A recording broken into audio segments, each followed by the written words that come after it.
Hindi po ako AI.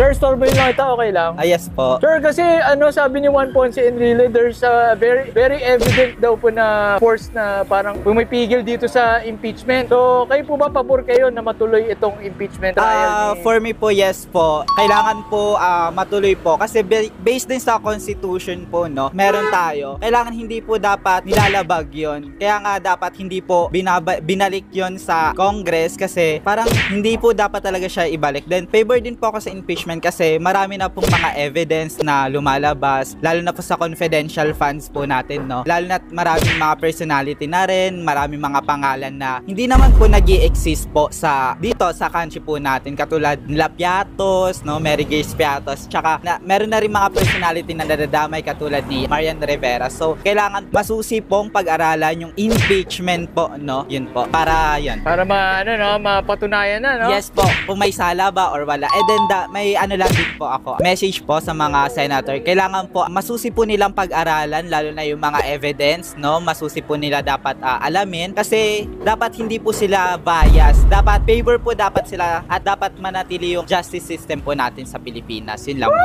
Yun, no? Sir, last na question. Yes, question.